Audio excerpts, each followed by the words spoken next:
그리고 야훼께서 아브라함에게 말씀하셨다. 너는 너를 위해서 너의 땅으로부터 그리고 너의 친척들로부터 그리고 너의 아버지의 집에서부터 내가 너에게 보여줄 땅으로 가라. 그리고 내가 너를 큰 나라로 만들겠다. 그리고 내가 너를 축복하겠다. 그리고 내가 너의 이름을 크게 하겠다. 그리고 너는 축복이 되어라. 그리고 너를 축복하는 자들을 내가 축복하겠다. 그리고 너를 가볍게 여기는 자들을 내가 저주하겠다. 그리고 땅의 모든 가족들이 너를 통해서 축복을 받을 것이다. 그리고 아브람이 야훼께서 자기에게 말씀하신 대로 갔었다. 그리고 롯이 그와 함께 갔었다. 그리고 아브람은 하란으로부터 떠날 때에 75세였었다. 그리고 아브람은 자기의 부인 사라이, 그리고 자기의 형제의 아들 롯, 그리고 자기가 모은 모든 재산, 그리고 하란에서 얻은 혼들을 취했었다. 그리고 그들은 캐나안 땅으로 가기 위해서 나왔었다. 그리고 그들은 캐나안 땅으로 들어왔었다. 그리고 아브람은 그 땅에서 쉐켐의 장소까지 모래의 상수리 나무에까지 이동했었다. 그리고 그때 그 땅에는 캐나안 사람들이 있었다. 그리고 야훼께서 아브람에게 나타나셨다. 그리고 그가 말씀하셨다. 너의 후손들에게 내가 이 땅을 주겠다. 그리고 그는 거기서 자기에게 나타나신 야훼께 제단을 쌓았었다. 그리고 그는 거기서부터 베이델의 동편에 있는 산악 지역으로 옮겼었다. 그리고 그는 천막을 쳤었다. 서쪽에는 베이델이 있었고 동쪽에는 아이가 있었다. 그리고 그는 거기서 야훼께 단을 쌓았었다. 그리고 그는 야훼의 이름으로 불을 지졌었다. 그리고 아브람은 계속해서 가면서 그리고 네겝을 향해서 옮기면서 이동했었다. 그 땅에는 기근이 있었다. 그리고 아브람은 미츠라임으로 그곳으로 잠시 머물기 위해서 내려갔었다. 왜냐하면 그 땅에는 기근이 몹시 심하였었기 때문이었다. 그리고 그가 미츠라임으로 들어가기 위해서 가깝게 갔을 때에 이런 일이 있었다. 그리고 그는 자기 부인 사라이에게 말했었다. 이제 보시오, 나는 당신이 미모가 예쁜 여자인 것을 알고 있소. 그리고 미츠라임 사람들이 그대를 볼 때에 이런 일이 있을 것이요. 그리고 그들이 이 여자는 그의 부인이다고 말할 것이요. 그리고 그들이 나를 살해할 것이요. 그리고 그들은 그대를 살게 할 것이요. 이제 당신은 당신으로 인해서 나에게 선이 베풀어질 수 있게 하기 위해서 나의 누이라고 말하시오. 그러면 나의 혼이 당신 때문에 살게 될 것이오. 아멘. 여러분의 손을 가슴에 얹고 저를 따라 기도해 주시기 바랍니다. 거룩하신 주님, 이 시간 우리의 마음의 문을 엽니다. 지혜와 계시의 영을 부으사 우리의 눈을 밝혀주시고 귀를 열어주셔서 말씀을 깨닫게 하시고 살아내는 능력을 주옵소서. 더 사랑하게 하소서. 더 섬기게 하소서. 더 예배하게 하소서. 예수님의 이름으로 기도합니다. 아멘. 우리 옆에 있는 분들에게 한번 이렇게 인사하겠습니다. 오늘도 예배하기 딱 좋은 날씨입니다. 아멘. 예배드리기 참 좋은 날씨입니다. 오늘도 하나님이 크신 은혜를 우리 가운데 부어주실 것을 기대합니다. 자, 우리가 지난 주간에 이제 베레시트 했죠. 이제 베레시트. 네. 자, 베레시트의 핵심이 뭐라 그랬습니까? 머리를 세우는 거, 그죠? 네. 그래서 이제 집에 대한 계시가 있다. 그래서 그죠? 집에 대한 계시가 있고 머리를 온전히 세우는 것이 중요하다. 그 얘기했습니다. 그 다음에 이제 베레시트 다음에 나왔던 게 노아흐죠. 노아흐. 네. 노아흐. 노아흐의 핵심은 뭐였습니까? 그렇죠. 무지개 언약이라고 했어요. 그렇죠. 무지개 언약. 무지개 언약의 핵심이 뭐예요? 토라로 나의 삶을 뭐한다? 정확하게 조준한다. 어디를 향해? 하늘을 향해, 하나님을 향해. 그러니까 하나님 우리에게 원하시는 것은 뭐냐면 우리의 모든 삶을 하나님께 고정하는 겁니다. 따라합시다. 믿음의 주여, 온전케 하시는 예수를 바라보자. 동의하시면 아멘. 여기서 예수를 바라보자가 뭐예요? 예수께 고정시킨다. 내 시선을 예수님께 고정시킨다. 그 얘기였어요. 그래서 토라가 그것들을 예수님을 향해 내 시선을 고정하도록 만들어준다는 거예요. 그래서 토라가 관역이고 조준이고 핵심이다는 거예요. 붙드는 능력이 된다는 겁니다. 그러면서 이제 노아가 이제 새로운 시즌을 엽니다. 새 시즌. 예. 그런데 항상 새로운 시즌이 열릴 때마다 죄는 뭐로 들어온다 그랬어요? 죄는 먹고 마시는 걸로 들어온다 그러죠. 그죠? 마시는 것. 예. 아담의 때에 선악과를 먹고, 그죠? 노아의 때에 술에 마시는 것으로 취함으로 말미암아 죄가 들어오게 됩니다. 예. 그래서 여러분 이 먹고 마시는 것으로 죄가 들어오기 때문에 예수님께서는 우리에게 뭐라고 말씀하셨냐면은 사람이 빵으로 사는 것이 아니고, 그러니까 여기서 말하는 빵은요 단순히 이제 먹는 빵만 말하는 게 아니라 이 먹고 마시는 것을 말하는 거예요. 사람이 요 먹고 육신에 먹고 마시는 것으로 사는 것이 아니라 무엇으로? 하나님의 입에서 나오는 말씀으로 산다. 그래서 말씀, 이게 빵이 되는 거고요. 그 다음에 그리스도의 뭐예요? 피. 예. 이게 이제 포도주가 되는 거죠. 포도주. 그러니까 원래는 선악과 먹지 말고 뭐 먹어라 그랬어요? 생명나무, 생명을 먹어라. 생명을 바라보라 그랬어요. 그렇죠? 예. 그다음에 이제 이 포도주 마셔도 되는 거예요? 마시면 안 되는 거예요? 마셔도 되는 거예요. 그죠? 근데 뭐 하는 거예요? 죄로 인해 이걸 이제 남용하는 것. 예. 그래서 이제 우리가 진짜 무엇을 먹고 진짜 무엇을 마셔야 되는가, 요거를 기억해야 된다는 거예요. 결국에는 죄로 인해서 함이 죄를 지음으로 말미암아 누가 저주를 받아요? 가나안이 저주를 받죠. 그죠? 예. 그래서 하나님의 목적은 가나안을 저주 가운데 내버려 두는 것이 아니라 뭐라 그랬습니까? 이 저주를 끊어내는 거죠. 그래서 여호수아를 통해서 이스라엘 백성들을 끌고 들어가서 모든 가나안 족속들을 뭐하라 그랬어요? 진멸하라 그랬어요. 그렇죠? 진멸하라. 요 진멸하는 것을 뭐라 그랬습니까? 요 진멸이 뭐라 그랬죠? 옛사람의 죽음. 그죠? 옛사람의 죽음이라고 했어요. 옛사람 죽음. 혹은 자아 죽음이라고 그랬습니다. 자아 죽음. 자, 쓰세요. 잘 쓰다 보면은 열려요. 쓰다 보면은 따라 이렇게 보이게 되고. 제가 잘 보세요. 토라는 새로운 걸 던져주는 게 아니에요. 계속 요 구조, 기본적인 구조를 계속 반복시키는 거예요. 그럼 여러분 잘 보세요. 대가가 되려면 새로운 걸 많이 알아야 대가가 되는 게 아닙니다. 대가는요 기본이 튼튼해야 돼요. 제가 정말 좋아하는 농구 선수 중에 하나가 누가 있다 그랬어요? 아니 마이클 조던 말고 코비 브라이언트. 따라요. 코비 브라이언트. 잊어버리지 마세요. 코비 브라이언트. 이 사람을 내가 왜 좋아하게 됐냐면은 전 농구 잘 몰라요. 근데 이 사람이 인터뷰를 하는 거 봤는데 이 사람이 NBA 농구의 정상을 찍었어요. 그러니까 등번호 23번의 후계자, 마이클 조던의 후계자 정상을 찍었어요. 그런데 이 양반이 인터뷰를 하는데 그래서 평소에 지금 뭐 하십니까? 자기는 매일 지금 최정상인데도 슛을 2만 개를 쏜대요. 몇 개? 2만 개. 그래서 최정상에 있음에도 불구하고 슛을 2만 개를 쏜다. 제가 일본에 가서 저희 지방회장님이 설교하는데 파블로 어쩌고 저쩌고 첼리스트에 대한 얘기를 하더라고요. 별로 처음 들어봐서 파블로까지는 들어봤는데 이 사람이 그 다음에 모릅니다. 성함을 잘 모르겠어요. 이름은 파블로예요. 이 파블로라는 사람이요 첼리스트인데 첼리스트로 세계 정상을 찍었대요. 세계 정상을. 그래서 이분이 이제 세계 정상을 찍고 나이가 지극히 들었는데 이 기자가 인터뷰를 하러 갔대요. 인터뷰를 하러 갔는데 그 집사가 뭐라고 하냐면은 지금 파블로 선생님께서 연습을 하고 있어가지고 지금 인터뷰가 안 되니까 조금만 기다려달라. 얼마나 기다려야 됩니까? 2시간을 기다려달라는 거예요. 그래서 2시간 후에 기자가 이 파블로 선생님을 만났어요. 나이가 지긋합니다. 그러니까 이제 기자가 묻는 거예요. 아니 선생님은 지금 최정상급의 첼리스트고 평생을 첼로를 했는데 아직도 연습을 하십니까? 그랬더니요 그 파블로 선생님이 아주 멋있는 말을 했어요. 무슨 말이냐면 기자 양반 근데 내가 요즘에 연습을 많이 했더니 실력이 조금 더 느는 것 같아. 그 얘기를 하더라고요. 네. 그래서 이 사람이 이제 왜 그렇게 연습하냐? 첼리스트니까. 첼로를 연주하는 사람이니까 평생 죽을 때까지 뭐 하는 거예요? 첼로를 연습하는 거예요. 자, 그러면 여러분 성도는 뭡니까?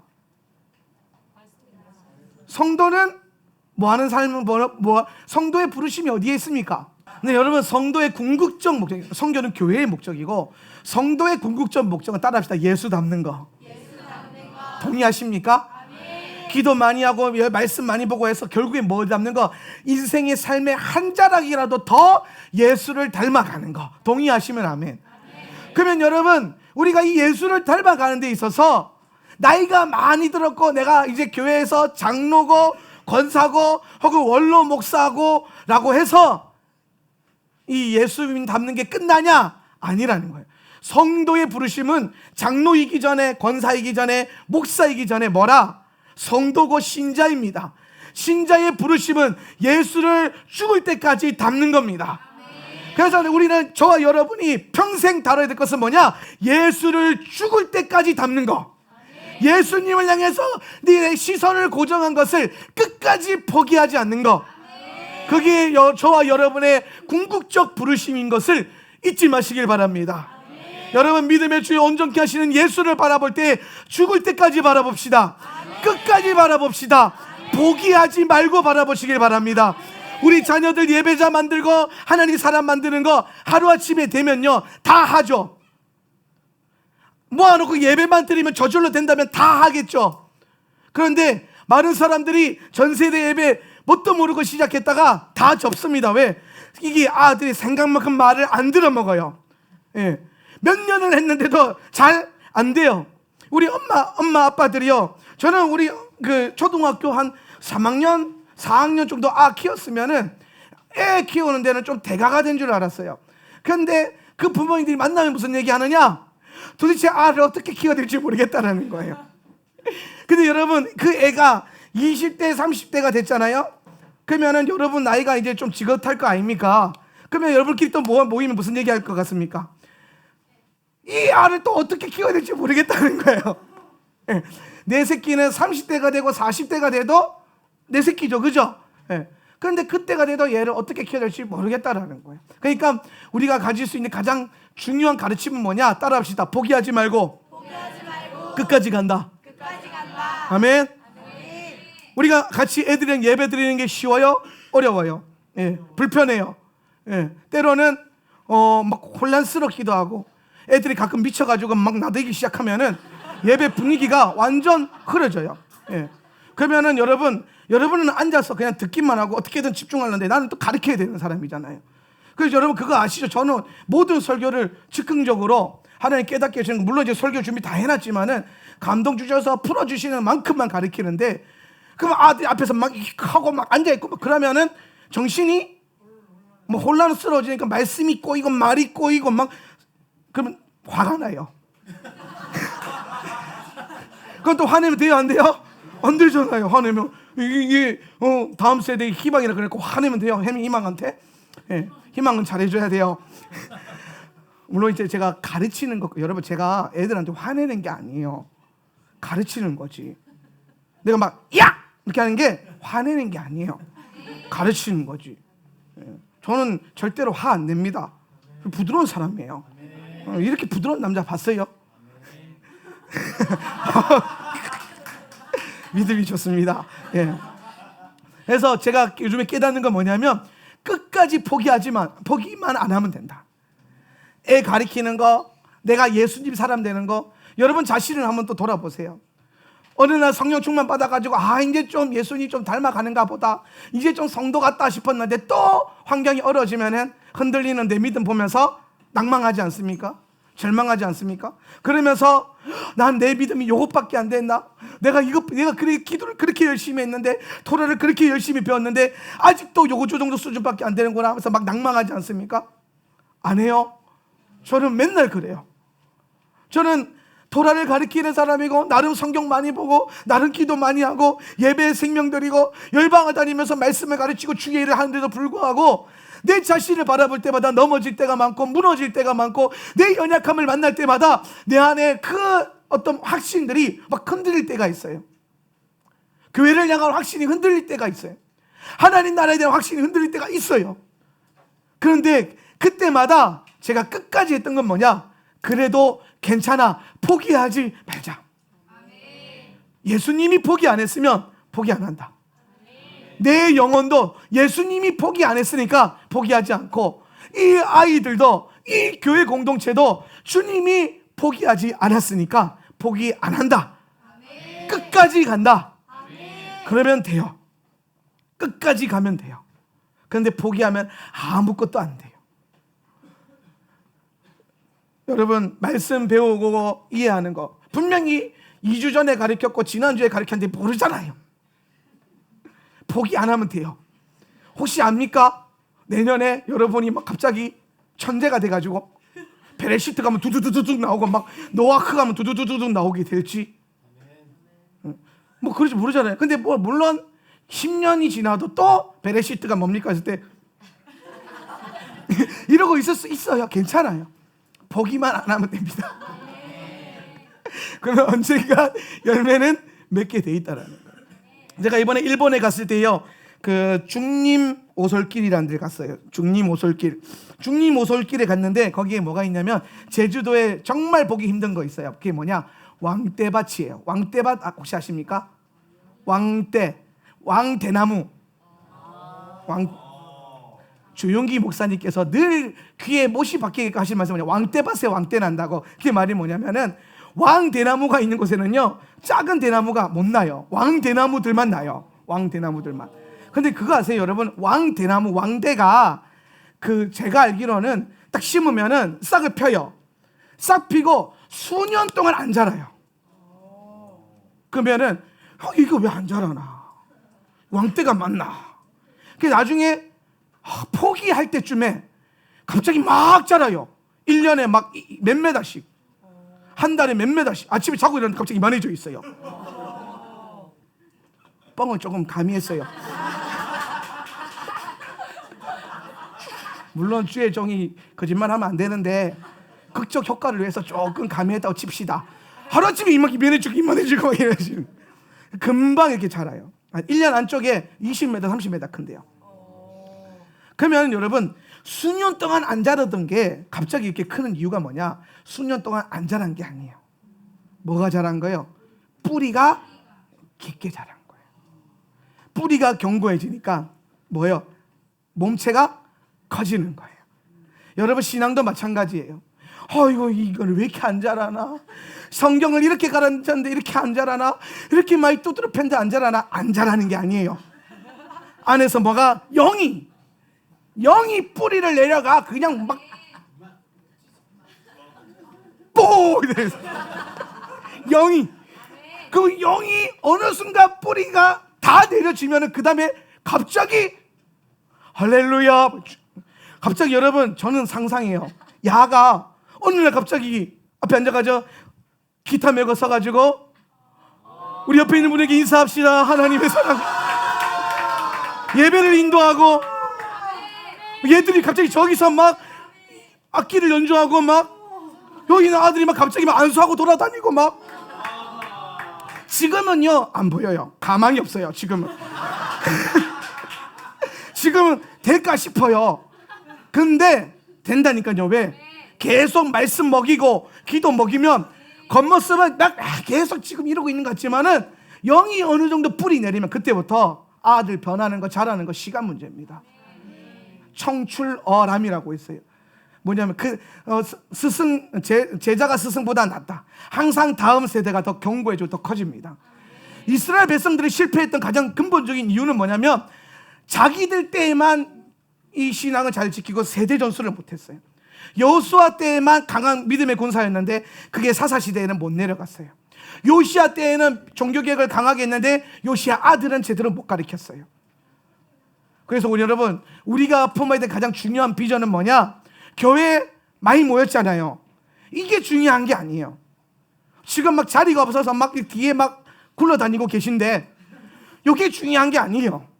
지금 내게 주어져 있는 요 다음 세대들, 혹은 여러분의 영적인 자녀들, 내 육의 자녀 말고 영적인 자녀들까지도 그들 안에 내 믿음이 전수가 되는 것. 그래야 교회가 10년이 지나고 20년이 지나도 소망이 있어요. 희망이 있는 거예요. 이번에 제가 일본 여정 갔는데 우리 지방의 원로 회장님, 그러니까 증경 총회장 이런 이제 거목들이 있어요. 제주도에서 이제 제주도는 제주 순복음교회, 국제 순복음교회 이런 교회가 서귀포에서 순복음이 제일 크고 제주시에서는 이렇게 다 커요. 좋은 큰 교회들이요. 근데 이 목사님들이 다 이제 60대 후반들이에요. 10년 후면은 목회 안 해요. 예. 그런데 그분들이 저한테 이제 온천에서 이제 어른들이랑 이제 막 이러고 있는데 저를 보면 딱 그 얘기하는 거야. 내 니를 보니까 10년 후가 소망이 있다라는 거야. 왜? 본인들이 10년 후면 다 이제 은퇴하고 없어져야 되는데 다른 지방의 제주도에 있는 지방의 목사님들은 그 목사들도 마찬가지인데 10년 후에 다음 기수가 없대요. 젊은 목사들이 없는 거예요. 젊은 층들을 훈련 안 시켜놓은 거예요. 젊은 사람들이 다 2년 3년 있다가 집에 가쁘고 2년 3년 있다가 서울 가버리고 막 이렇게 가버리니까 다음이 없다는 거예요. 근데 제가 여기서 벌써 이제 내년이면 10년 차예요. 10년 차 교회 하면서 다음에 10년 후가 소망이 있다. 그러면서 뜬금없이 나이를 물어보니 니 몇 살이냐? 그랬더니 제가 나이를 말했더니 눈이 갑자기 그밖에 안 먹었어. 도대체 나를 몇 살로 보는지 모르겠어요. 그러면서 지방회를 더 열심히 섬기고 해라. 그래서 우리가 나중에 은퇴하고 물려줄 때에 잘 일으켜봐라.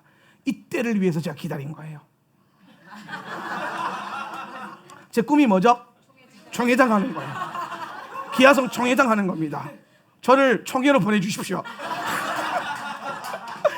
그럼 제가 총회장에서 뭐 할 거냐? 토라 가르칠 겁니다. 기아성이 토라 교단이 되게 만들 겁니다. 맨날 첫날 4중 5중 복음 3중 축복해서 기복 이런 거 쫓아다니고 있는데 이걸 넘어서서 말씀으로 새로워지고 다시 한번 이 순복음 교단에서 기도의 능력이 타오르고 진리의 영이 열려서 말씀이 깨달아지고 히브리어가 열리고 안 올 것 같아요? 제가 예전에 그 얘기했잖아요. 사랑의 교회, 온누리 교회, 여의도 순복음 교회만 들어가면은 소망이 있다고. 온누리 벌써 갔다 왔죠? 곧 있으면은 여의도에서 제2 여의도 순복음교회로 불렸던 강남 순복음교회인가? 순복음 강남교회인가? 거기서도 집회를 준비하고 있어요. 저를 불러서 담임 목사님 없을 때에 장로님이 저를 불러가지고 담임 목사님이 제가 한 거예요. 담임 목사님 이스라엘 돌 때 나를 불러가지고 거기서 이스라엘 스쿨을 열겠다. 이스라엘 열겠다. 여러분 이제 순복음 들어가요. 예. 그러면은 이제 우리나라의 굵직한 교회들 다 토라 들어가잖아요.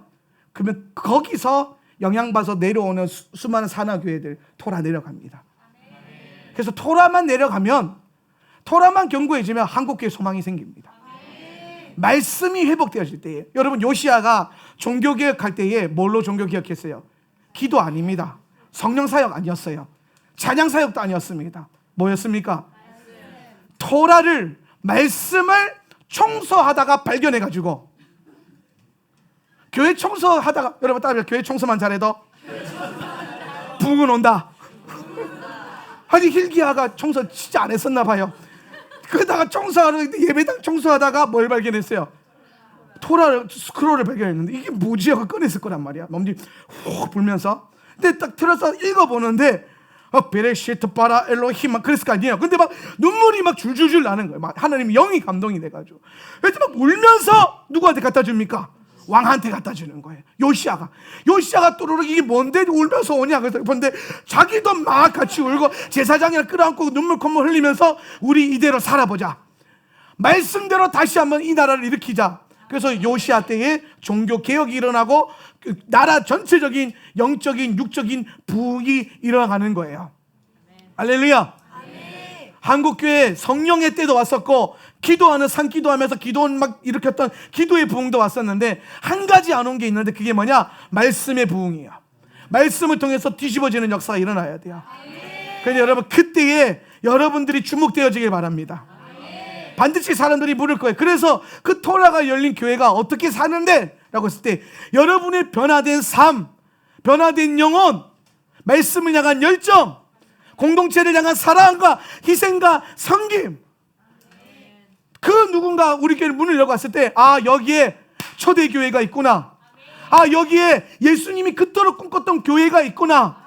거기에 대한 확신과 소망이 생겨야 됩니다. 그러려면 여러분 그 사명감 가지고 기도하시고 그 사명감 가지고 이 공동체를 섬기는데 최선을 다하고 마음을 다하시기를 예수님의 이름으로 축복합니다. 열방이 우리를 지금 주목하고 있어요. 많은 교회들이 지금 이 무지개 언약교회를 주목하면서 벤치마케팅 당하고 있어요, 우리가. 그래서 포항에서 벌써 지금 토라포션 이제 시작했고, 베르시트부터 전세대 예배도 시작했고, 우리 지방의 목사님 큰 교회에서 전세대 예배 시작했고, 토라에 관심 갖기 시작했고, 이제 여러분 많은 사람들이 이 공동체 안에 일어나고 있는 이 작은 영적인 진동에 이제 같이 울리고 있어요. 여러분 끊임없이 이 진동시키는 거에 대한 사명을 포기하지 않기를 축복합니다. 포기만 안 하면 됩니다. 히브리어 하다가 까먹을 수 있어요. 여러분 지금 히브리어 공부하시죠, 그죠? 예. 시험 볼 건데요. 분명히 지난주에 요드까지 외웠는데 그 다음 주 생각 안 날 수도 있어요. 그래도 여러분 포기하지 않으면 언젠가 이 22글자 히브리어 알렙벳이 반드시 들어올 것입니다. 그래서 그게 들어와서 뭘 할 거냐? 말씀에 더 전력을 다하는 능력으로 삼자 이거예요. 그래서 이번 주에 우리가 배워야 될 말씀이 뭐냐면요, 레크레카. 지금까지는요 서론도 아니고 이거 오프닝이어서 오프닝. 따라합시다. 레크레카. 레크레카. 무슨 뜻이냐면요, 레크 이제 같은 단어지만요 뜻이 달라요, 문법이. 그래서 너를 위해 가라라는 뜻입니다. 너를 위해 가라. 레크레카. 레크 가라. 레카 너를 위해. 그래서 이제 사실은 이 레크라는 단어가 가라라는 뜻이거든요. 가라. 그러면은 하나님께서는 항상 우리를 가라고 하십니다. 하나님을 여러분 만나잖아요. 그러면 여러분이 하나님께서 항상 하시는 말씀이 뭐냐면은 가자 혹은 가라입니다. 따라합시다. 가자. 가라. 변화산에서 예수님이 막 엘리야 내려오고 모세가 내려오고 막 베드로 감동 먹어가지고 또 초막셋을 지어서 하나는 주를 위해 하나는 누구를 위해, 그럴 때 주님께서 뭐라고 하십니까? 가자. 따라 가자. 예수님께서 이제 승천하시면서 열방을 위해서 이제 중보하기 위해서 이 땅을 변화시키기 위해서 승천하실 때에 그래서 딱 올라가시면서 뭐라고 하셨습니까? 가라 그랬어요. 너희는 가서 모든 족속으로. 그러니까 주님의 부르심에는 다 멈춰 있는 게 아니라 끊임없이 가는 것, 부르심을 향해 달려가는 것. 하나님의 목적은 가는 것에 있다라는 겁니다. 오늘 오늘 본문에 보면 드디어 하나님이 아브라함을 이제 만나 주셨습니다. 아브라함을 만나서 아브라함과 함께 언약하시면서 뭐라고 하냐면 너를 위해서 가라. 우리가 사실 이 개역 개정으로 보면 너는 너의 본토 친척 아비 집을 떠나 내가 내게 지시할 땅으로 가라 그랬잖아요. 근데 여기 중요한 하나의 단어가 빠져. 그게 뭐냐면 너를 위해서 가라. 다시 오늘 본문 한번 볼까요? 우리 성경 9절 한번 읽어보겠습니다. 1절 그리고 시작. 그리고 야훼께서 아브라함에게 말씀하셨다. 너는 너를 위해서 너의 땅으로부터 그리고 너의 친척들로부터 그리고 너의 아버지의 집에서부터 내가 너에게 보여줄 땅으로 가라. 자, 여기서 중요한 구절이 뭘까요? 너는 너를 위해서, 밑에 줄을 딱 꺼놓으세요. 너는 뭘 위해서? 너를 위해서. 너를 위해서 가라라는 거예요. 너를 위해서. 가는 것이. 그래서 이 가면은 무슨 일이 일어납니까? 가면은 하나님 무슨 일을 일으킨다는 거예요. 그 다음 구절 그리고 내가 시작. 그리고 내가 너를 큰 나라로 만들겠다. 그리고 내가 너를 축복하겠다. 그리고 내가 너의 이름을 크게 하겠다. 그리고 너는 축복이 되어라. 자, 모든 가라. 이게 보냄이라고 했어요. 이거는 보냄. 보냄. 여러분, 이번 이 보냄을 받은 자가 사도예요. 사도. 하나님은 하나님의 사람을 만나시고 이 사람에게 사명과 부르심을 주셔가지고 보내십니다. 그래서 모든 하나님의 백성들은 그 안에 뭐가 생기냐면은 사도적 기름 부음, 사도성이 생겨요. 사도성. 그래서 딱 여러분의 가슴을 얹고 이렇게 한번 고백했으면 좋겠어요. 나는 사도적 제자가 될 것이다. 사도적 제자가 될 것이다. 그렇게 해서 한번 축복해 주세요. 나는 사도적 제자가 될 것이다. 시작. 그럼 여러분, 사도에게는 뭐가 임하냐면요, 부르심과 은사가 와요. 부르심과 은사. 우리의 모든 부르심과 은사는 결국엔 뭘 위해 있는 거예요? 이 사도성, 보내심에 있어요. 그러면 하나님께서 창세기부터 시작해서 계시록에 이르는 이 66권의 말씀을 통해서 끊임없이 보내는 목적이 있어요. 그 보내는 목적이 뭐냐? 따라합시다. 큰 나라. 레고이 가돌이라고 하는 건데, 이 큰 나라를 이루는 것, 하나님의 나라를 이루는 것에, 이 가는 것에 목적이 있다는 것입니다. 예수님께서 하늘에서 이 땅에 왜 오셨습니까? 하나님의 나라를 선포하기 위함입니다. 예수님이 여러분을 열방 가운데 왜 보내십니까? 하나님의 나라를 확장하기 위함입니다. 하나님께서 이 모든 천지 만물을 왜 창조하셨습니까? 하나님의 나라를 이루기 위함입니다. 할렐루야. 그래서 창세기부터 계시록까지 이 구속사의 역사를 쭉 풀어보면 크게 흐르는 두 가지 흐름. 첫 번째, 교회. 따라합시다. 교회. 교회가 소망이에요. 교회가 희망입니다. 수많은 선교단체와 수많은 여러 가지 교회와 무교회주의자들이 일어나서 교회는 이제 소망이 없다, 교회는 희망이 없다, 이제 혼자서 알아서 잘 믿어야 된다, 선교단체가 소망이다, 희망이다 떠들어대지만 성경은 뭐라고 말하냐? 교회가 희망이다. 아멘. 교회가 소망이다는 거예요. 하나님이 교회를 통해서 일하신다는 거예요. 아멘. 교회를 통해서. 그러면 다른 모든 단체들은 사실 이 교회를 깨우기 위해서 교회에게 도전을 받으라고. 교회가 선교 안 하니까 뭐가 일어납니까? 선교 단체가 일어나서 선교하는 걸 보여주는 거예요. 그럼 교회는 그걸 보고 부끄러워해야 돼요. 원래 우리가 해야 되는 건데 지금 선교 단체한테 다 빼앗겨 있잖아요. 이제 여러분 회복하시길 바랍니다. 아멘. 교회가 예배를 안 하니까 뭐가 일어나요? 예배 단체들이 일어나서 교회를 부끄럽게 하는 거예요. 원래 교회에서 해야 되는 건데 교회가 관심을 안 가져요. 교회가 쓸데없이 몸짓 키우는 거에만 흘러가야 뭐가 있습니까? 생명이 있는데 이거를 뭐 했어요? 가두는 거예요. 가둬서 뭐 하는 거예요? 키우는 거예요. 따라합시다. 흐르지 않으면 생명이 없다. 생명수가 무슨 뜻이에요? 마임 하임, 흐르는 물이에요. 물은 고여 있으면 썩고 죽어요. 성도도 마찬가지고 교회도 마찬가지고 우리 삶도 마찬가지예요. 내게 주어진 모든 게 다 그래요. 흘러가지 않으면, 순환되지 않으면, 흘러내보내지 않으면 죽어요. 병들어요. 교회도 마찬가지입니다. 하나님께서 교회를 건강하게 하기 위해서 항상 뭘 주시냐면은 디아스포라의 역사를 주세요. 모으십니다. 주님이 모으세요. 근데 주님이 흩으세요. 왜? 건강하게 만들려고. 모아놓기만 하면은 썩어요. 멈춰져 있으면은 병들어요. 여러분, 제가 세상에서 제일 아까운 게 하는 게 있는데 그게 뭐냐? 살 빠지는 일이에요. 살 빠지는 게 왜 아깝습니까? 먹은 게 아깝잖아요. 그래서 살 빠지는, 나는 살 빠지면 안 돼서 살을 이렇게 모아놨어. 점점 커졌어요. 그 건강해집니까? 아니, 건강해지겠습니까? 안 건강해져요. 병들어요. 근데 여러분, 건강하려면 항상 의사들이 뭐라고 말합니까? 아니에요. 운동하세요 그럽니다.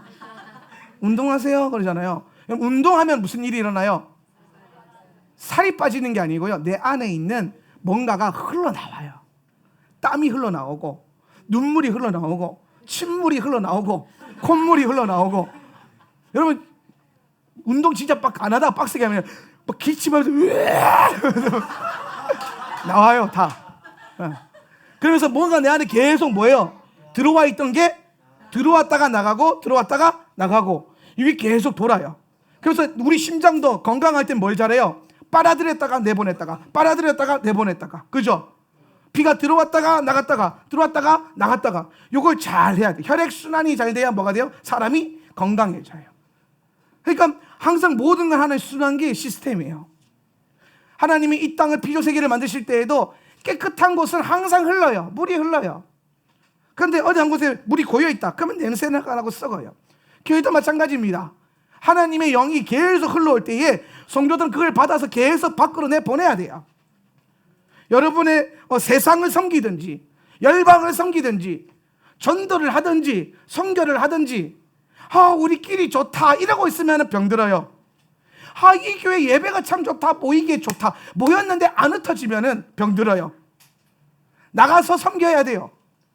선교해야 됩니다. 전도해야 됩니다. 삶의 선교사, 오케이, 삶을 섬기세요. 직장 선교사 좋아요. 직장을 섬기세요. 학교 선교사 학교를 섬겨야 돼요. 그리고 1년에 한 번씩 선교하세요. 이게 선교라는 게 뭐냐면 들어온 걸 내보내는 거예요. 그 예전에 그 온누리교회 고하영조 목사님께서 하신 명언이 하나 있어요. 뭐냐면은 그 교회는 한 가지 그 슬로건이 있대요. 그게 뭐냐면 배우든지 가르치든지. 배우는 건 뭐예요? 집어넣는 거예요. 그런데 이제 뭐예요? 가르치는 거는 내보내는 거예요. 그래서 여러분 셀 모임 하시고 이렇게 뭐 양육 받고 이렇게 하잖아요. 그럼 여러분의 목표는 양육 받는 게 아니에요. 양육하는 자가 되는 겁니다. 여러분 각자가 다 양육하는 자가 되세요. 언제까지 양육 받을 거예요? 양육은 누가 받는 거예요? 양육은 누가 받죠? 어리면 받아요. 어리면 영적인 수준이든 육적인 수준이든 어리면 양육 받아야 돼요. 그런데 여러분 양육 받으면 뭐 해야 됩니까? 자라야 돼요. 자라면 뭐 합니까? 양육시켜야 됩니다. 양육해야 됩니다. 잉태해야 됩니다. 타주리아의 기름 부음 안으로 들어가야 돼요. 그래서 여러분 각자 여러분이 잉태하시고 가르치시고 또 받고 내보내고 받고 내보내고. 내보내기만 해도 또 안 돼요. 그러면은 탈진이 와요. 만사가 다 귀찮아지고 하기 싫어져요. 하나님 섬기는 것도 에이 싫어 이렇게 돼버려요. 내보내기만 하면 모아놓는 것도 안 되고 계속 내보내는 것도 안 되고 이게 순환이 잘 돼야 돼요. 순환이. 그래서 보면은 이 순환을 뭐라고 하냐면 흐름이라 그래요. 흐름. 음악을 잘하고 예배를 잘 인도하는 사람들은요 흐름을 잘 타요.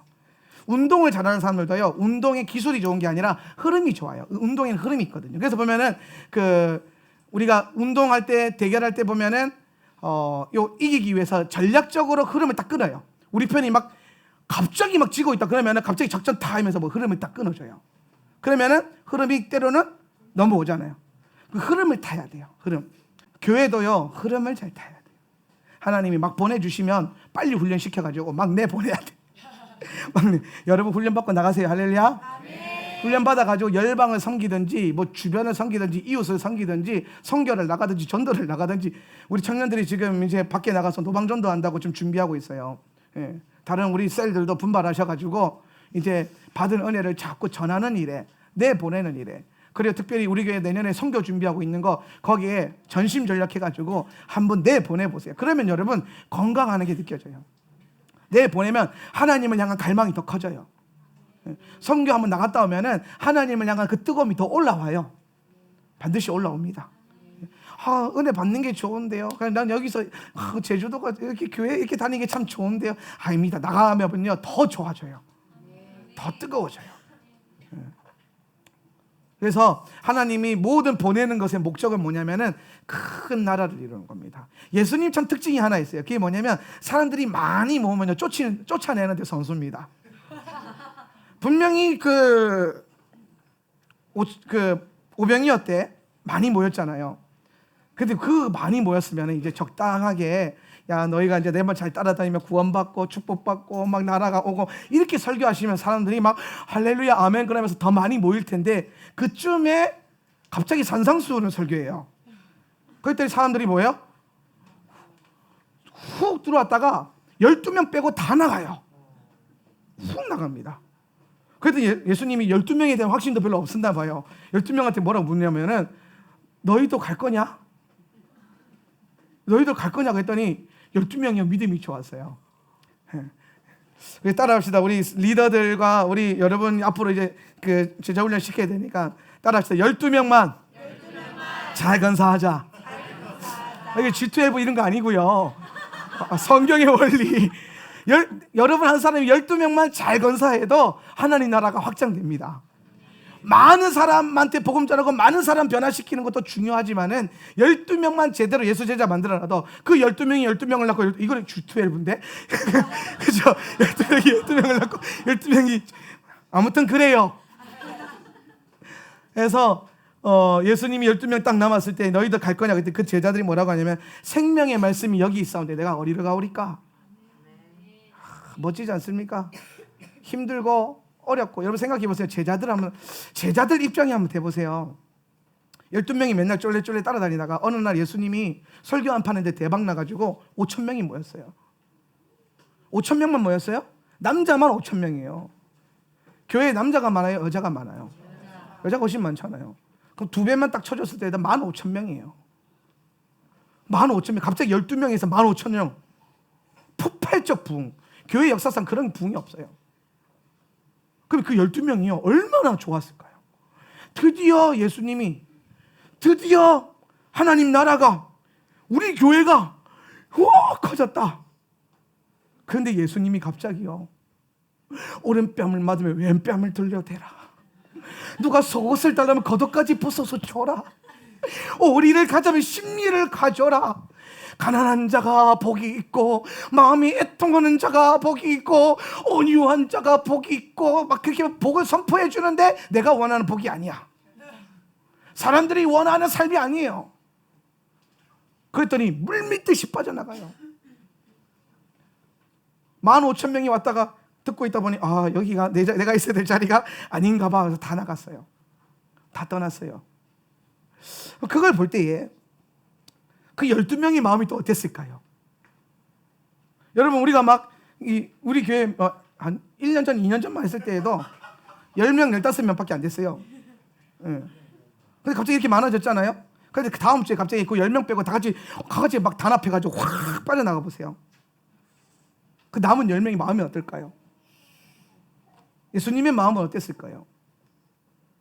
근데 예수님이 뭐라고 말하냐면 그 남은 10명이 뭐라고 말하냐면 사람이 들어오고 나가는 게 중요한 게 아니라 생명의 말씀이 여기 있는데 내가 어디를 가겠습니까 주님? 생명이 여기 있는데. 제가 제주도 처음 내려와서 교회 개척할 때 9년 전에 그때 이제 저희 학교 교수님도 그렇고 저희 학교 선배들도 그렇고 우리 그때 담임 목사님도 그렇고 다 말렸어요. 그때가 제가 27살이었는데 27살이 뭐 교회를 개척하냐? 그것도 제주도 말이 되냐? 뭐 그러면서 막 사람들이 많이 말렸어요. 그러면서 어떤 분이 뭐라고 했냐면 교회 성장에 탁월한 분이셨는데 제주도는 목회가 안 된다는 거예요. 제주도는 교회가 잘 안 된대요. 제주도는 목회하기 힘들대요. 그래서 서울에 있을 때는요 서울은 목회하기 힘들대요. 포항에 있으면 포항은 목회하기 힘들대요. 일본 갔거든요. 일본도 목회하기 힘들대요. 어디가 목회하기 좋은 거예요 도대체? 여러분 이 땅에 목회하기 좋은 동네는 하나도 없어요. 사람이요 다 똑같아요. 이 동네 사람들이나 저 동네 사람들이나 다 똑같아요. 그래서 제가 그랬어요. 목회하기 힘든 쪽일수록 거기일수록 더 좋지 않겠냐. 그리고 척박한 광야라면 더 좋지 않겠냐. 세례 요한이 광야에서 설교했는데 광야에 생명수가 쏟아지니까 사람들이 물밀듯이 오더라는 거예요. 우리가 가져야 될 것은 좋은 환경을 만들고 좋은 시스템을 만들고 뭐 좋은 설교를 만들어내는 이런 게 아니에요. 좋은 예배팀을 만들어내는 뭐 그런 게 아니에요. 우리가 끝까지 생명을 향한 사모함이 있고 생명을 향한 간절함이 있고 생명의 말씀이 계속 선포되어지고 그 생명을 받아서 생명력이 넘쳐나고 그 생명이 다시 생명을 전달해서 생명이 생명을 살리고 그러다 보면 생명의 사람들이 반응하게 돼요. 생명이 우리 안에 있으면 영혼들은 생명을 반응하게 돼 있어요. 주님이 여러분에게 너희는 세상의 빛이라 그랬어요. 빛의 자는 차는 행하라. 구약에서 이스라엘 백성들에게 토라를 주시면서 너희가 이방의 빛이 돼야 된다 그랬어요. 왜? 지금 모든 세상이 어둠 가운데 있기 때문에 이스라엘이 빛의 역할을 하면 그 어둠 가운데 있던 자들이 빛으로 온다? 안 온다? 온다는 겁니다. 그럼 제가 한번 묻고 싶어요. 여기 오늘 요 근래에 갑자기 이렇게 많이 오셨는데 왜 오셨어요? 소망이 없어서 왔어요? 아니 그냥 우연찮게 길 가다 들린 분들은 없잖아요. 그런 사람들 안 받아요. 우리 교회는. 우리 교회 딱 처음 오시면 묻잖아요. 어디서 오셨어요? 지나가다 왔는데 그러면은 저희 큰 교회 가서 내보내요. 저희는 게스트 안 받아요. 알고 온 분들만 받아요. 이 믿음에 동의되는 분들만 예배하는 거예요. 왜? 이게 쉽지 않거든요. 이런 예배를 드리는 게. 근데 알고 왔습니다. 그러면 그냥 그때부터 이제 귀빈 대접하는 거예요. 앉아 계세요. 앉으면 귀빈이에요. 저기 굴러다니는 사람들도 있는데 여러분 지금 귀빈이에요. 여기가 이제 귀빈석, 뒤에는 이제 한 A석 정도 됩니다. 저쪽에는 이제 굴러다니는 거죠. 앉으십시오. 앉아요. 늦게 오면 또 못 앉아요. 생명이 우리 안에 계속 뿜어져 나오는 것을 놓치면 안 돼요. 여러분, 우리가 간절히 기도해야 될 게 뭐냐면, 하나님, 우리 교회 안에 계속 이 생명이 흐르게 해주세요. 그리고 주님, 내 안에 있는 이 생명이 자꾸 흘러가게 해주세요. 그래서 이 목적을 이루는 거예요. 하나님이 우리를 이곳에 보내신 목적, 하나님이 이 서귀포 땅에 지금 여러분을 모아놓은 이 목적, 열방에서 여러분 이 자리에 모아서 이 말씀을 듣게 하는 목적, 바로 큰 나라 레고이 가돌. 따라 레고이 가돌.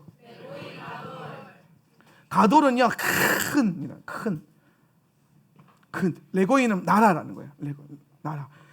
근데 여러분, 이 레고이 가돌을요, 히브리어를 좀 풀어서 보면은 어떤 느낌이냐면은요, 흩어져 있는 거를요 뭉쳐요. 뭉쳐서 크게 만드는 거예요. 그러니까 하나님은 큰 나라 이렇게 시작하는 게 아니고요, 열방에 흩어져 있는 자기 백성들을 불러 모으는 거예요. 그래서 그들을 하나로 뭉쳐가지고 큰 나라를 이루는 거예요. 제가 성찬하기 전에 항상 고백하는 게 있어요. 우리는 각자 다 다른 곳에서 왔고, 고향도 다르고, 제주도에 있는 서울에서 온 목사가 경상도 말로 설교를 해요. 다 다른 곳에서 왔어요. 예. 우리 저 뒤에 계신 집사님은 대번 포항말이라는 거 알아들었어요. 놀랍죠? 포항에서 왔대요, 저기 남편분이. 근데 또 제주도 출신이래요. 근데 또 집은 서울에 있어. 그러니까 이게 사방이 복잡하게 각자의 사연을 갖고 옵니다. 근데 이들을 예수 안에서 하나로 만드셔가지고 뭘 이룬다? 큰 나라를 이룬다는 거예요. 큰 나라. 그래서 하나님의 목적은 우리가 하나님의 안에서 연합되어져서 큰 나라, 하나님 나라의 그것으로 연합되어지고 그 큰 나라를 위해서 바라보는 거예요. 그래서 아브라함을 통해서 하나님이 뭐라고? 내가 너로 인해서 큰 나라를 이루겠다는 거예요. 그래서 하나님이 이 나라를 이루게 하기 위해서 뭘 주시느냐? 축복을 주시는 거예요. 그래서 여러분, 모든 축복은 나라를 이루는 데 쓰임받는 거예요. 하나님이 복을 주시는 목적은 나라를 이루는 데 있어요. 하나님 나라를 이루게 하는 것. 그래서 그러면 여러분 잘 보세요. 하나님 나라를 이루는 4대 요소가 있는데요. 나라를 이루는 4대 요소. 이 나라를 이루는 데 있어서 중요한 것, 왕 4대 요소. 왕 있고, 그 다음에 뭐 있어요? 백성 있고, 그 다음에 뭐 있어요? 법. 그 다음에 뭐예요? 땅. 이 순서대로 외워야 돼요. 그래서 먼저 왕이 중요해요. 왕이 세워져야 돼요. 그래서 하나님은 창세기에서 모든 걸 창조하시면서 이 땅의 왕으로 세워지시는 거예요. 그러고 난 다음에 하나님의 뭐예요? 백성을 뭐 하셨습니까? 택하시는 거예요. 자, 따라합시다. 백성은 태어나는 게 아니라 택함 받는 거다. 아빠가 장로라고 해서 하나님 나라 자녀 아니에요. 아빠가 목사라고 해서 하나님 나라 백성으로 태어나는 거 아닙니다. 택함 받는 겁니다. 택함 받은 백성. 그래서 여러분, 마태복음 22장 한번, 마태복음 22장 9절에서 14절 한번 띄워주세요. 한번 읽어보세요. 내 거리 길에서, 시작. 거리 길에 가서 사람을 만나는 대로 혼인잔치에 청하여 오라 한대, 종들이 길에 나가 악한 자를 만나는 대로 모두 데려와 혼인잔치에 손님들이 가득한지라. 임금이 손님들을 보러 들어올새 거기서 예복을 입지 않은 한 사람을 보고 이르되, 친구여, 어찌하여 예복을 입지 않고 여기 들어왔느냐 하니, 그가 아무 말도 못하거늘 임금이 사원들에게 말하되, 그 손발을 묶어 바깥 어두운 데에 내던지라. 거기서 슬피 울며 이를 갈게 되리라 하니라. 청함을 받은 자는 많되 택함을 입은 자는 적으니라. 자, 여러분, 이 유명한 말씀이에요. 그죠? 청함 받은 자는 많으나 뭐 받은 사람은 적다? 택함 받은 사람은 적다라는 거예요. 그러면 이게 무슨 말이냐면은 잔치. 그러니까 여러분, 교회는요 잔치예요. 축제입니다. 그래서 예배를 축제처럼 즐겨야 돼요. 근데 이 축제에 참여한 사람은 많아요. 소문 듣고 참여하고, 누가 데리고 와가지고 참여하고, 끌고 와서 참여하고, 억지로 참여하고 많아요. 그런데 이 중에서 택함 받은 백성은 적어요. 그럼 여러분, 우리가 이만큼 교회에 모였는데 여러분이 청함 받은 자인지 택함 받은 자인지를 알아야 돼요. 내가 지금 교회에서 예배하고 있는데 하나님 섬기고 있는데 택함 받은 성도인지 아니면 아직 청함 받은 상태로 앉아 있는지 이걸 구별을 해야 돼요. 그럼 여러분, 우리가 택함 받은 자라는 것을 어떻게 할 수 있을까요? 성경에 보면요, 잘 보세요.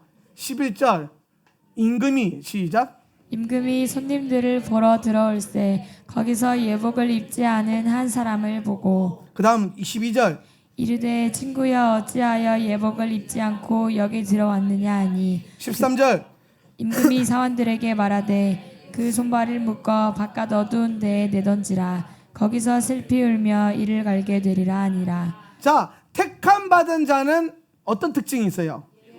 그렇죠. 택함 받은 백성들은요, 예복을 준비합니다. 예복을. 임금, 왕이죠. 왕이신 예수님이 오셔서 묻는 거예요. 교회 안에 쭉 돌아다니는데 와, 많거든요. 그래서 물어보는데 근데 이 임금이 딱 거슬리는 게 있어요. 모였는데 뭐가 없어. 어떤 사람들은 예복을 준비하는 거예요. 예복을.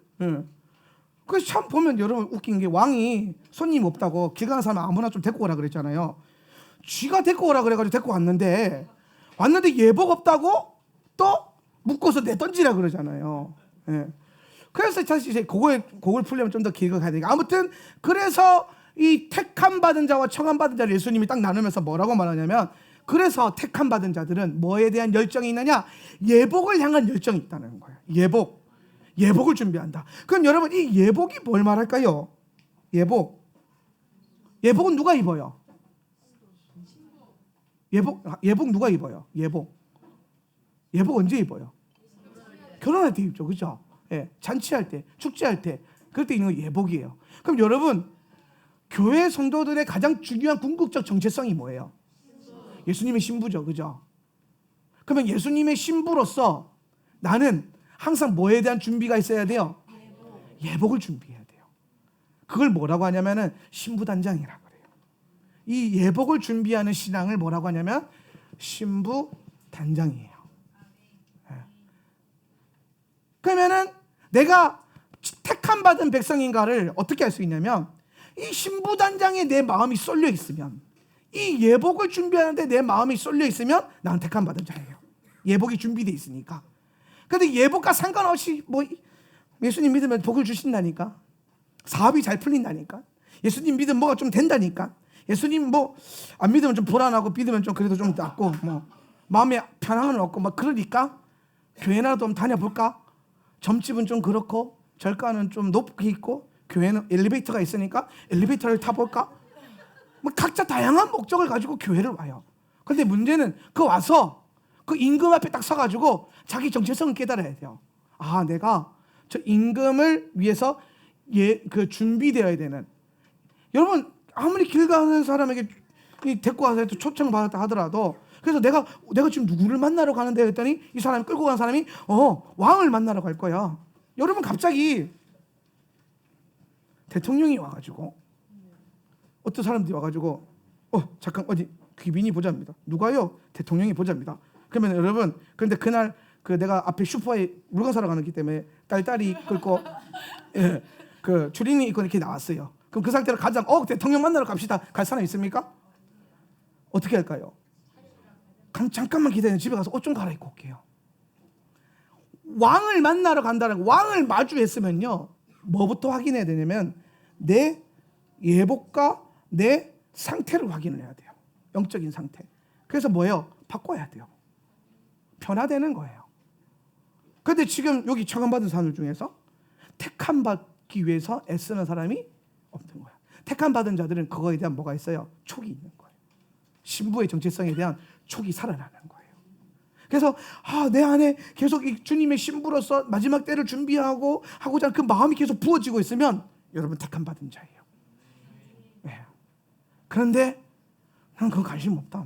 아직 엔타임 아닌 것 같고 천년만년 살 것 같고 별로 걔를 관심 없고, 난 지금 당장 내가 월급 오르는 게 더 관심이 있다 하면 택함 받은 백성이 아니에요. 죄송하지만 택함 아직 못 받았어요. 청함 상태에 있는 거예요. 그래서 예복을 준비한다. 그러면 여러분, 요 택함 받은 백성의 예복을 준비해서 신부단장을 어떻게 하느냐? 그래서 신부단장은 어떻게 하지? 라고 했을 때 계시록이 거기에 대한 실마리를 풀어줘요. 계시록 7장 13절 14절. 자, 한번 읽어보겠습니다. 장로 중 하나가 시작. 장로 중 하나가 응답하여 나에게 이르되 이 흰옷 입은 자들이 누구며 또 어디서 왔느냐. 내가 말하기를 내 주여 당신이 아시나이다 하니 그가 나에게 이르되 이는 큰 환난에서 나오는 자들인데 어린 양의 피에 그 옷을 씻어 희게 하였느니라. 아멘. 이 흰 옷이 예복이에요. 근데 이 흰 옷을 여러분 흰옷은 언제 입어요? 흰옷은 자신 있으면 입어요. 그렇죠? 왜 자신이 있어야 되죠? 여러분 흰옷 입고 나면 꼭 뭐가 묻어요. 저는 꼭 배에 묻어요. 배가 나와가지고 뭐 먹다 보면 흘림 배에 떨어지고 뭐 튀면 배에 떨어지고. 그럼 우리 와이프를 항상 딱 보는 데가 딱 두 군데요. 배 보고 어깨 보고 막 이렇게 해서 흔들어요. 자신 없으면 잊지 말라 이거예요. 근데 저는 흰옷을 좋아해요. 왜? 이 말씀 구절 때문에 흰옷 입는 걸 좀 좋아해요. 근데 우리 와이프 꼭 이런 옷을 사줘요. 자신이 없으니까. 그럼 여러분 흰옷을 입고 가면 반드시 뭐가 묻게 돼 있어요. 그러니까 집에 돌아오면 뭐 해야 돼요? 빨아야 돼요. 그럼 우리가 하나님께서 예수를 믿는다는 건 뭐냐면 예수 믿는 사람을 딱 데리고 와가지고 예수님이 데리고 와가지고 남루한 옷을 다 벗겨내가지고요 밝고 빛나는 이 흰옷을 다 입혀줘요. 우리 다 흰옷을 입었어요. 사실 여러분이 안 보여서 그렇지 여러분 다 입고 있어요. 그런데 문제는 이 흰옷을 입고 살아가니까 다 뭐가 튀어요? 이 죄가 튀고 어둠이 튀어요. 그러니까 예수님이 뭐라고 했냐면은 그 피를 우리에게 내어주심으로 말미암아 천사들이 뭐라고 말하냐면 어린 양의 피에 그 옷을 씻어 빨아서 뭐 하게 했다? 날마다 희게 만들었다는 거예요.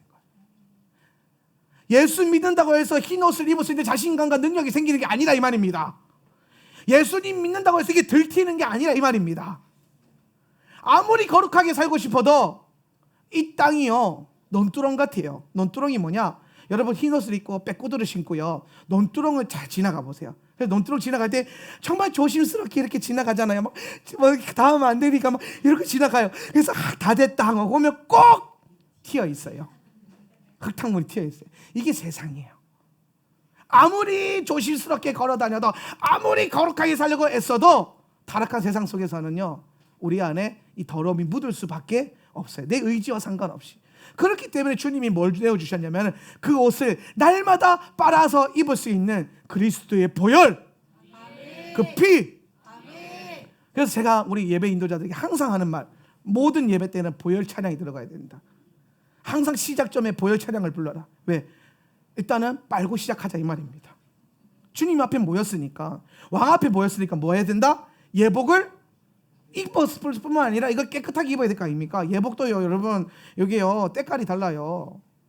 드라이 클리닝 해가지고 깨끗하게 갖고 온 사람이랑 그냥 대충 쭈글쭈글하게 있는 거 갖고 있는 사람이랑 이게 질이 달라요. 그래서 그리스도의 보혈로 내 옷을 뭐한다? 빨아서 희게 만드는 것. 그래서 여러분 택함 받은 백성들은요 늘 그리스도의 피로 자신의 옷을 빨아서 신부단장을 합니다. 오늘날 신부의 정체성을 가지고 주님이 오실 그 길을 기다리고 있는 분들이 바로 주님의 택함 받은 백성이를 믿으시길 바랍니다. 아멘. 그래서 이제 백성들은 예복을 준비해야 된다. 이건 택함 받는 거예요. 택함. 왕은 이제 장세기라고 했죠. 장세, 창조. 택하신 분. 그 다음에 나라를 이루기 위해서 하나님이 세우시는 게 뭐냐면은 법이에요. 이 법을 히브리어로 뭐라고 하냐면은 토라라고 해요. 토라. 토라. 그러면은 이 토라는 뭐 하는 거예요? 하나님께서 우리에게 주신 토라. 토라가 뭐죠? 법이 뭐죠? 법은요. 여러분 제가 일본 가서 참 놀랬던 게 하나 있어요. 헷갈렸다고. 여기 익숙해지니까 한국 다시 돌아왔어요. 그게 뭐냐? 차 타는 거예요. 입구가요 왼쪽에 있어요. 차선이 왼쪽에 있어요. 그래서 막 차 타고 있는데 엄마 이 차가 왜 이 길로 가노? 막 이 길로 가노? 그랬는데 그게 정상이었어요. 그래서 분명 우리 버스 타면요 이렇게 돌아가잖아요. 근데 이렇게 돌아가야 돼. 왼쪽에 문이 있으니까 계속 헷갈리는 거예요. 익숙해지니까 한국 왔어요. 그 나라에서는 차가 왼쪽으로 달리는 게 뭐예요? 법이에요.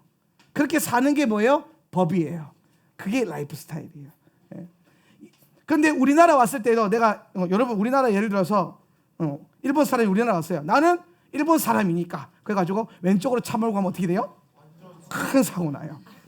나는 한국 사람이니까 일본 가가지고 오른쪽으로 차 몰고 가면 어떻게 돼요? 크게 사고 나요. 그래서 법은요 장소와 어떤 정체성이 바뀌면요 바뀌어야 돼요. 환경과 정체성에 따라 바뀌는 거예요. 이전에는 우리가 애굽의 법에서 살았어요. 그죠? 애굽의 법 무슨 법? 세상법, 세상의 원리. 그런데 하나님 믿고 난다면요 하나님 말씀이 와서 말씀의 법이 세워져요. 그래서 이 말씀의 법대로 살아야 돼요. 말씀의 스타일로. 그러니까 라이프 스타일을 바꿔야 돼요. 그러면 하나님께서 이 토라를 통해서 이 나라 하나님 나라를 살아갈 때 우리가 살라고 하는 법이 하나 있는데요. 그 법이 오늘 본문에 나와요. 오늘 본문에 3절입니다. 그리고 너를 시작. 그리고 너를 축복하는 자들을 내가 축복하겠다. 그리고 너를 가볍게 여기는 자들을 내가 저주하겠다. 그리고 땅의 모든 가족들이 너를 통해서 축복을 받을 것이다. 자 여러분 1절 한번 보세요. 1절의 핵심은 뭐냐면 가라예요. 그죠? 레크레카 가라. 너를 위해서 가라 했어요. 왜 가냐? 2절 큰 나라 만들어주겠다 그랬어요. 그럼 큰 나라 만들려고 이제 하나님 나를 지금 불러 백성을 부르는 거예요. 그랬더니 하나님께서 그 큰 나라를 만들기 위해서 우리에게 주신 법이 하나 있는데 그게 뭐냐? 3절이 뭐냐면요 내가 너를 축복하는 자에게 축복하고 너를 저주하는 자를 저주하겠다는 거예요. 그래서 너를 통해서 만민이 복을 받게 할 것이다. 여러분 이 말은 복 받으라는 거예요? 저주 받으라는 거예요? 그러니까 저주는요 이게 비교하는 거지 목적이 아니에요. 저주는 하나님의 저주는 하나님의 목적이 아니에요. 하나님의 목적은 법을 통해서 축복하는 거예요. 그럼 여러분 하나님께서 우리 성도들에게 주신 라이프 스타일의 핵심이 뭐냐?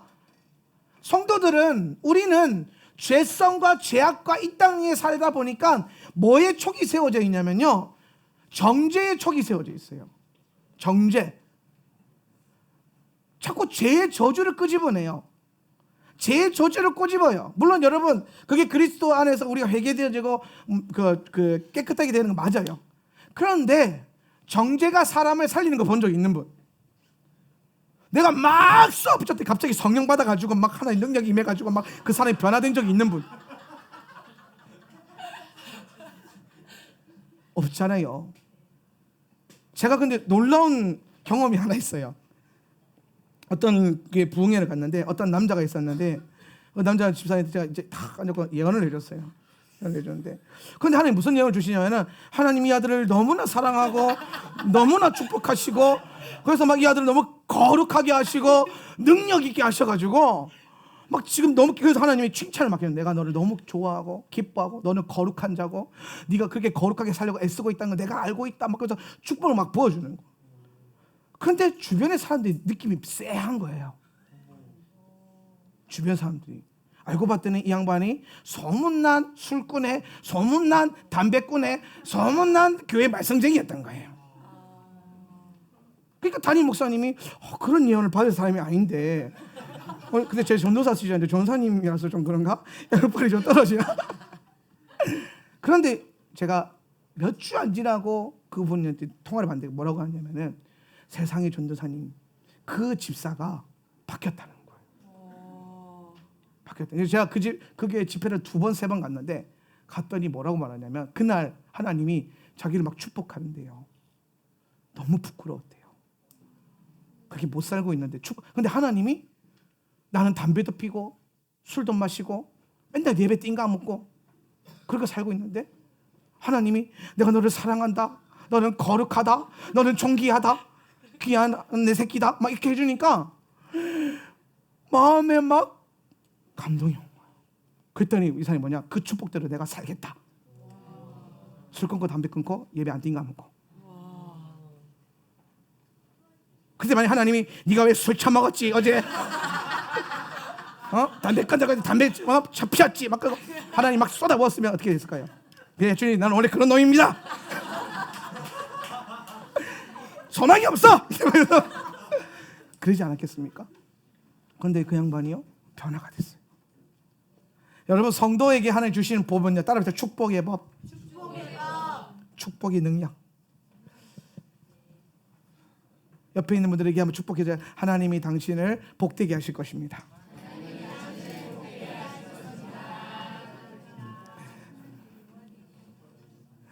한 번 더 이렇게 하면서, 내가 보니까 하나님 은혜 많이 받을 상입니다. 시작.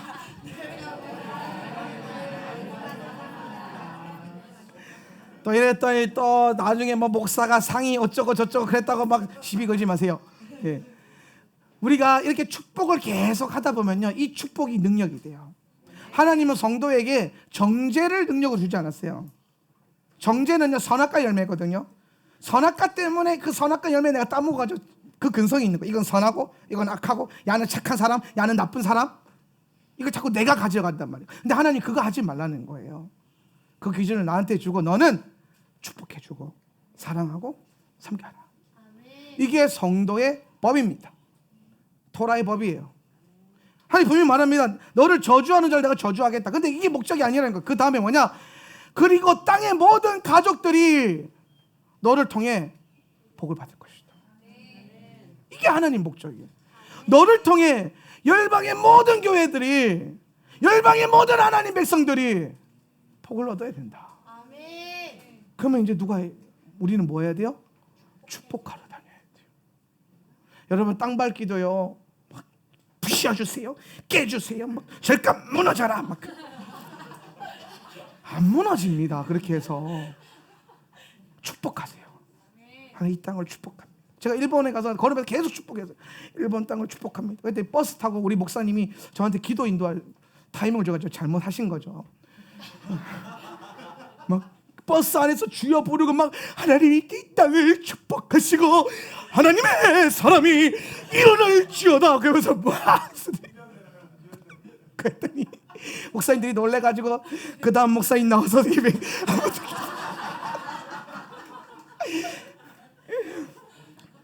일본을 다니면서 제가 계속 했던 게 뭐냐, 뭐 하나님 저 신사 무너뜨려 주세요, 막 불당 무너, 청소산 무너져라 이거 안 했어요.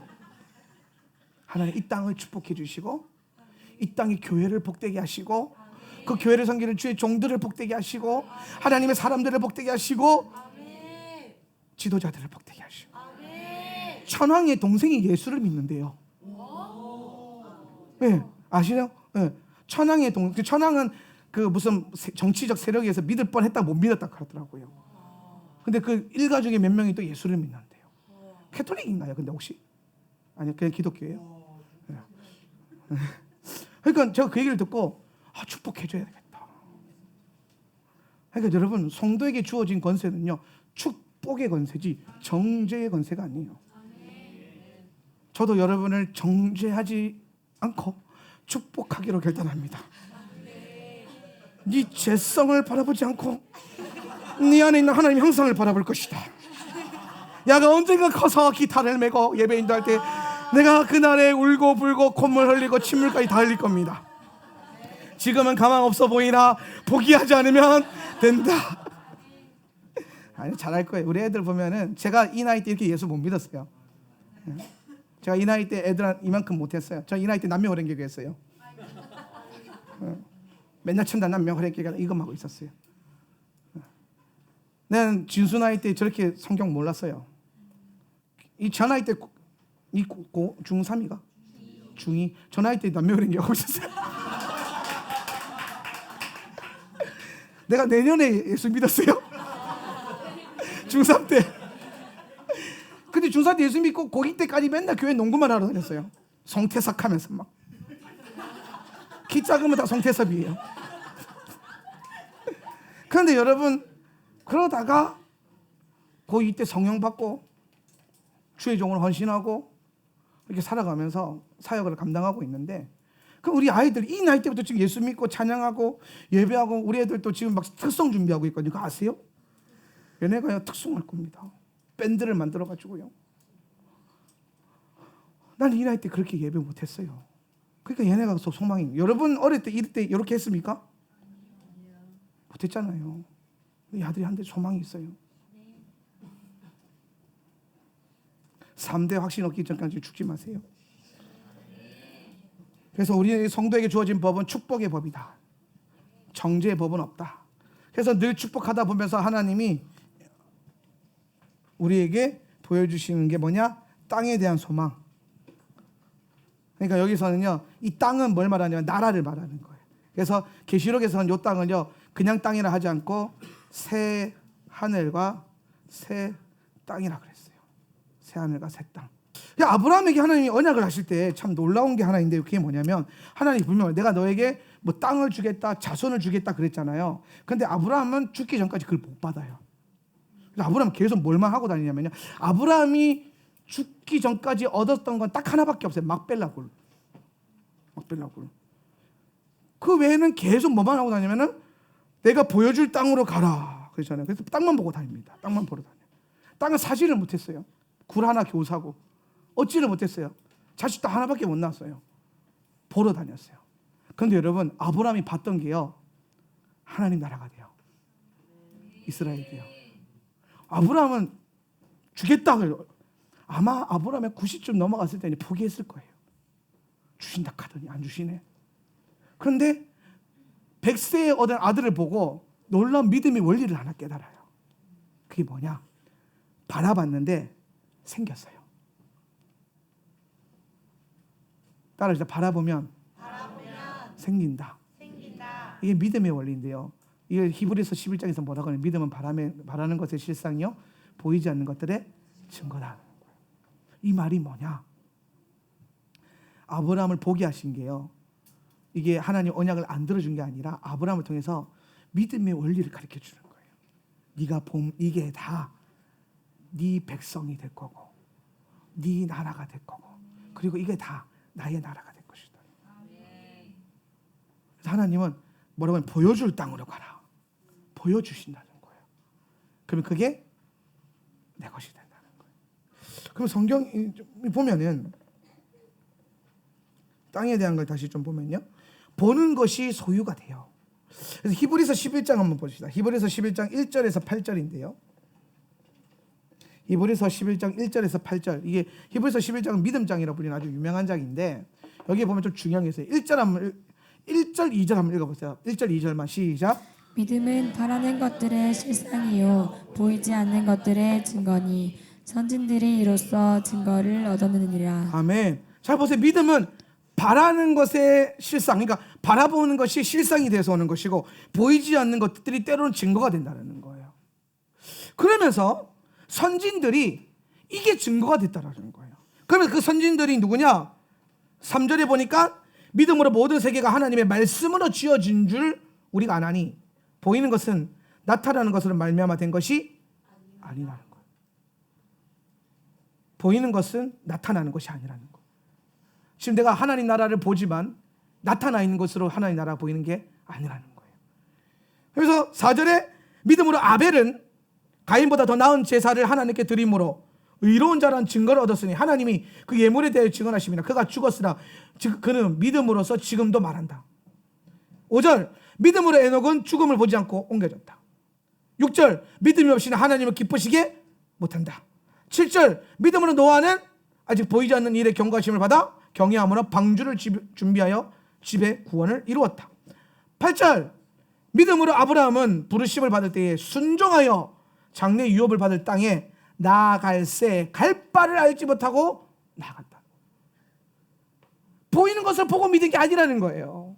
확신을 갖고 걸어갔던 것도 아니라는 거예요. 그저 하나님을 신뢰하는 믿음으로 걸어갔더니 하나님이 그 믿음에 반응하더라는 겁니다. 여러분, 우리가 평생을 걸어갈 때에 우리는 자꾸 눈에 보이는 것으로, 내게 주어진 것으로 가늠하고 평가합니다. 그러나 하나님은 그러지 말라는 거예요. 네가 지금 무엇을 바라보고 있고, 지금 무엇을 꿈꾸고 있고, 얼마나 나를 더 신뢰하느냐는 거예요. 일이 만사가 다 꼬였어요. 그 꼬인 게 쫙 풀어졌어요. 하나님이 일하셨대라고 할 수 있어요. 그런데 만사가 꼬였는데 기도했더니 더 꼬였어요. 하나님이 일하신 거예요. 기도 많이 했더니 성도들이 많이 왔어요. 하나님이 일했어요. 그래서 더 열심히 기도했더니 성도가 다 나갔어요. 하나님이 일하시는 거예요. 보이는 게 아니라는 거예요. 나타난 것도 아니라는 거예요. 문제는 내가 하나님을 얼마나 더 많이 신뢰하느냐, 이 문제라는 거예요. 100세가 되기 전까지 아들 하나 안 주셨는데 100세가 됐더니 아들 하나 생긴 거 보고 확신을 얻은 거예요. 확신을. 여러분, 보이는 것, 느껴지는 것, 나타난 것, 내 생각만큼 하나님이 그렇게 좋게 안 줄 수도 있어요. 물론 줄 수도 있습니다. 그런데 줘도 안 줘도, 풀어줘도 꼬여도 하나님 역사예요. 제가 참 설교 많이 하잖아요. 설교하는 사람인데 사람들이 그러더라고요. 설교가 막 이제 은혜가 되고 잘 풀어지고 되면 사람들이 하나님이 오늘 목사님을 사용하셔가지고 막 자기 너무 놀라운 메시지를 줬다는 거예요. 얼마나 감사해요. 어느 날 제가 설교를 말아먹을 때가 있잖아요.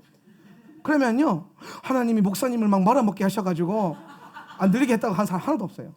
목사가 설교 준비도 안 하고 목사가 기도도 안 하니까 저렇게 되지. 이렇게 좋을 때는요 하나님 때문에 좋았다고 그러고, 안 되면요 목사가 잘못했대요.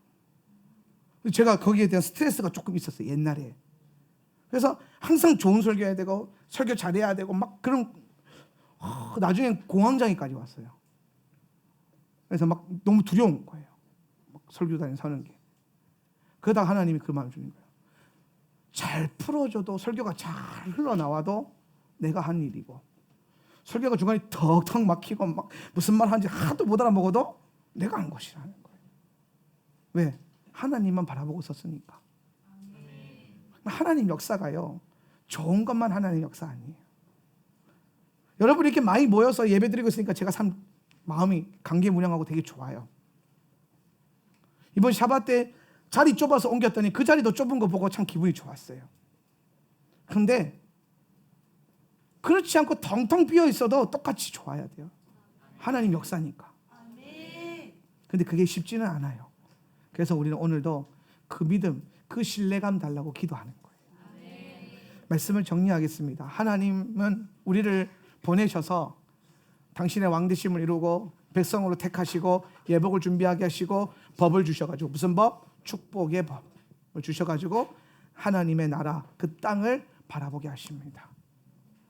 그럼 여러분, 이 믿음의 길을 걸어가는 데 있어서 우리에게 가장 중요한 거는요, 보여지는 것도 아니고 나타난 것도 아니고 내 손에 있는 것도 아니에요. 이 모든 순간에, 이 상황에 하나님을 더 신뢰할 수 있는 믿음. 잘 풀려도 하나님께 감사, 꼬여도 하나님께 감사, 마음에 기쁨이 쏟아 기가 뿜어져 나가지고 기쁨이 돼도 하나님께 감사하고, 고뇌져가지고 막 피곤해져도 하나님께 감사가 돼야 돼. 그저 하나님 신뢰하는 믿음. 여러분, 저와 여러분이 그 믿음 안에서 하나님 나라를 잘 이루어 갔으면 좋겠습니다. 우리 한번 다 같이 기도했으면 좋겠습니다. 간절히 기도할 때 하나님, 우리가 먼저 기도할 것은 우리 하나님 나라를 위해서 한번 기도합시다. 하나님이 우리를 이 보내신 목적은요, 이 나라를 이루는 거래요. 하나님 나라를 이루는 것에 있습니다. 하나님 이 교회 사람들을 모아주시고 오늘 이 예배당 가운데 사람들을 모아주신 목적은 하나님의 나라가 우리 안에서 커져나가고 하나님의 나라가 내 안에서부터 흘러나가는 것입니다. 하나님, 그러기 위해서 이 시간 하나님 나라의 능력과 하나님 나라의 은혜를 우리 가운데 더 부어주십시오. 하나님 나라의 그 사랑을 내게 더 부어주시옵소서. 하나님 나라가 이 교회 안에 더 강하게 일어나게 하십시오. 기도합시다. 주여,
주시옵소서.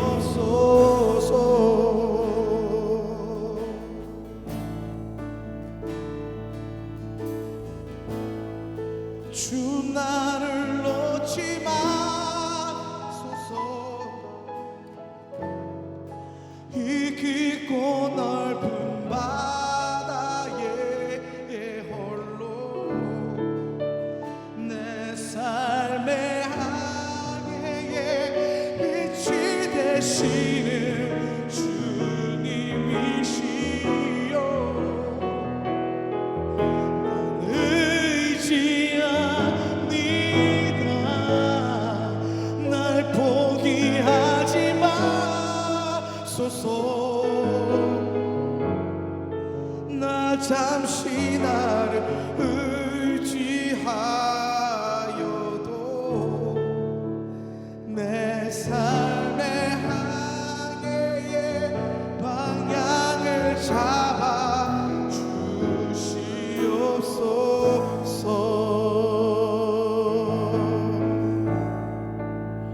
주님, 우리의 삶이 주님을 향할 수 있도록, 그 무지개의 언약 안에 우리가 거할 수 있도록 주님, 우리를 붙들어 주십시오. 주님, 설령 내가 내 자신을 포기한다 할지라도 주님, 이 손을 놓지 마시고, 주님, 우리를 포기하지 마시고 끝까지 주님 붙들고 걸어갈 수 있도록 이 길을 주님 붙들어 주시고 방향 잡아 주시옵소서. 답을 알 수 없습니다. 방법을 알 수 없습니다.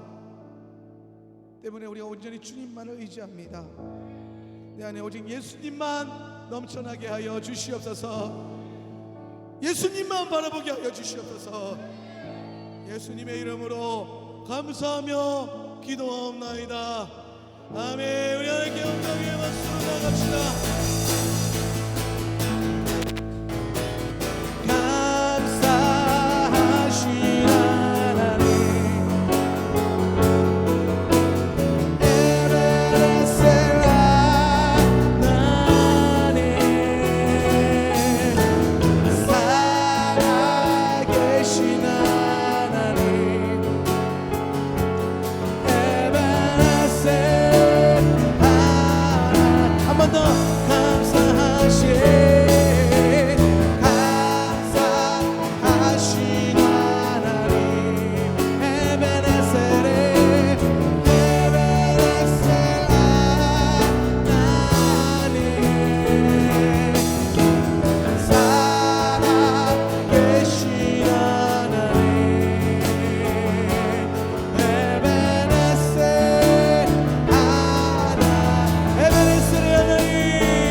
오셔서 우리를 다스리십시오.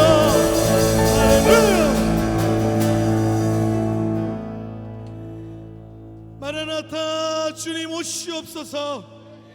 주의 신부들이 마라나타 외치며 그 옷을 준비하며 단장하며 기다리고 있사오니 주님 속히 오셔서 진리로 우리를 다스려 주시옵소서. 그 나라 바라보는 이 백성들을 복되게 하여 주시옵소서. 지금은 살아서 역사하시는 우리 주 예수 그리스도의 은혜와 아버지 하나님의 극진하신 사랑과 보혜사 성령 하나님의 내주교통 충만 임재하심이 예복을 준비하며 하나님 나라를 바라보며 땅끝까지 그 증인 되기로 결단하는 모든 백성들의 삶 위에 지금으로부터 영원히 함께 있을 주여다.